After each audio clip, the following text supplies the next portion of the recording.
তাহলে বাড়ি ছেড়ে হয় না আর সবার আগে লাভ জানে মরু হয়েছে এই যে নতুন করতেছে নদীটা এই বেশি করলে করে ভিডিও দাঁড়ায় দেবে না আরে কুটে দেবে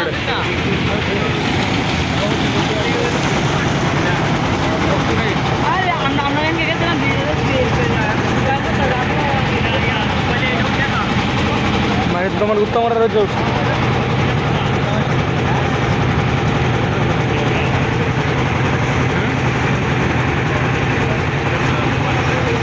এটা হচ্ছে পত্রকাছা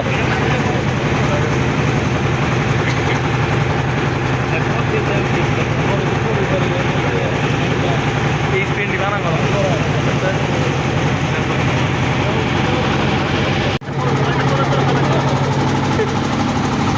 বাবা কি তো ভিডিও দেবো তো মাথা বেল লাগে রে দেখি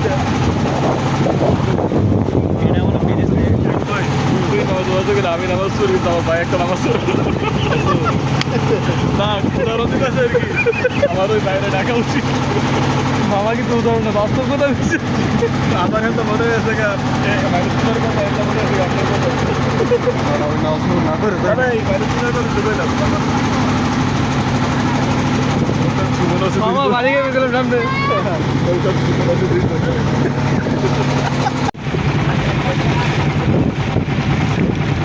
ওই সবুজটি দেখা না যায় তো তাহলে একবার সাগরের একটা ফিল আছে ভিডিওটার মধ্যে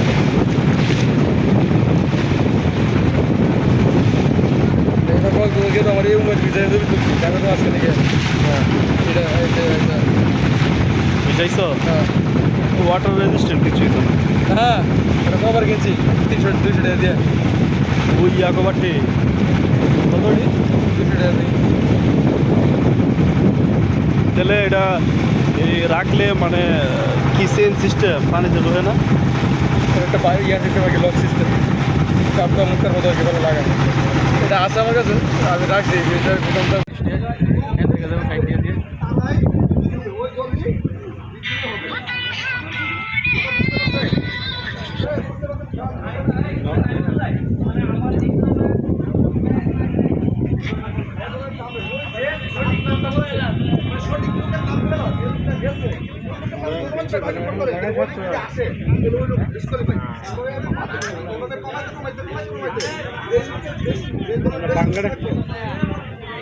বাংলাটা খুব দূর ওইটা তো আমি জানি জায়গাটা আমার এখানে বাম হাতে আঘাত করার পরে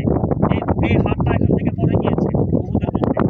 পরে যাওয়ার পরে তিনি পতাকাটাকে দুইটা হাতে দুইটা বাহু দিয়ে ধরে দাঁড়িয়ে দিলেন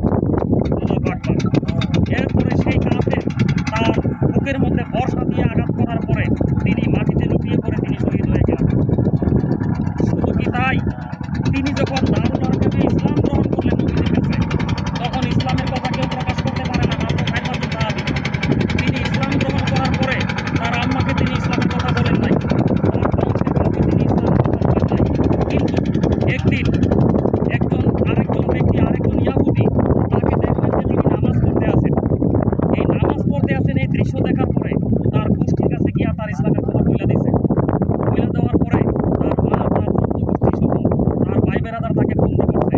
বন্দি করার পরে দীর্ঘদিন বন্দি থাকার পরে তাকে এখান থেকে এই বের করে দেশ থেকে তাকে বাধ্য করা হয়েছে তিনি সর্বপ্রথম হাবশায় হিজরত করলেন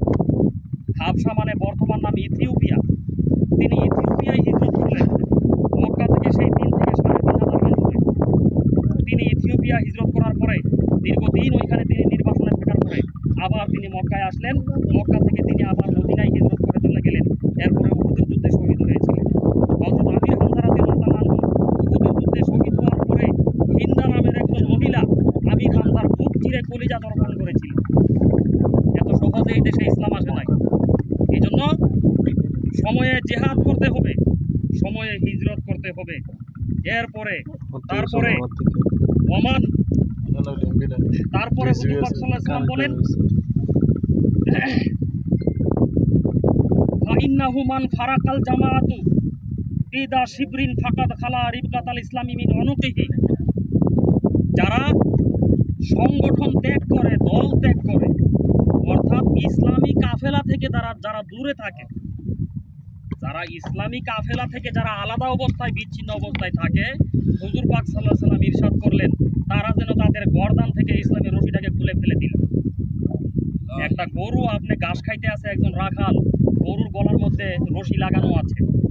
এটার এখন কোনো স্বাধীনতা নাই, এটা তার মালিকের অধীনে আছে। কিন্তু এই গলা থেকে যখন রশিটা যখন খুলে ফেলে, এই গরু যে কোনো দিকে দিক বিদিক ছুটে চলবে, তার কোনো গার্ডিয়ান নাই। কথা ঠিক না বেঠিক?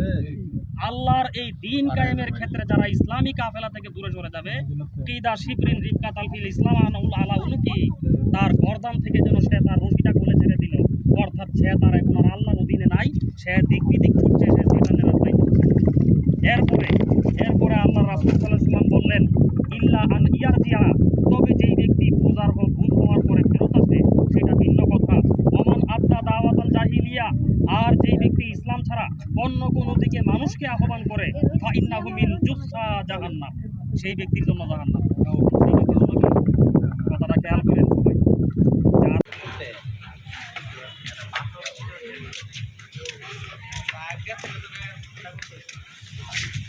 ডক্টর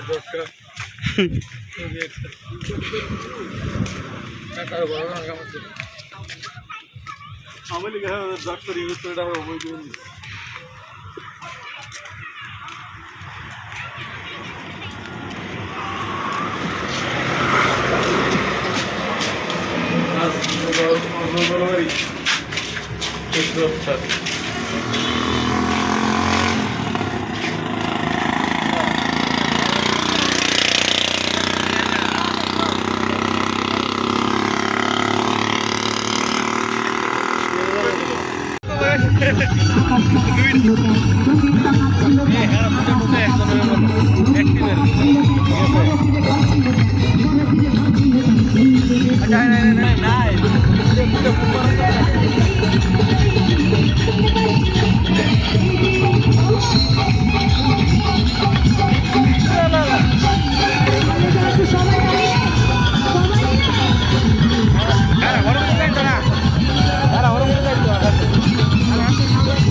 বিরিয়ানি মার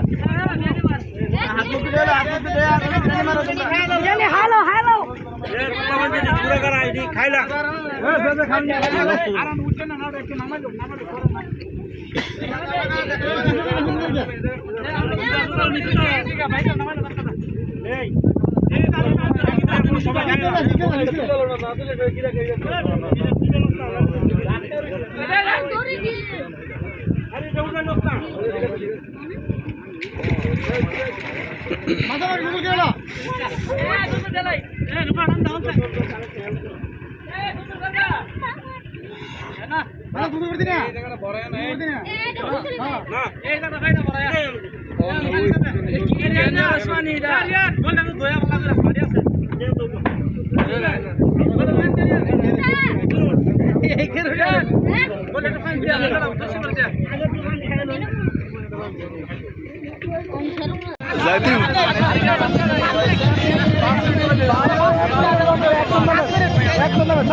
কেউ না মনে কেন নাই উনি আসলে মনে দরকার 10 টাকা করুন তাই কেউ না মনে পানি তুলে ওটা যাইস না লোক ছেড়ে দিব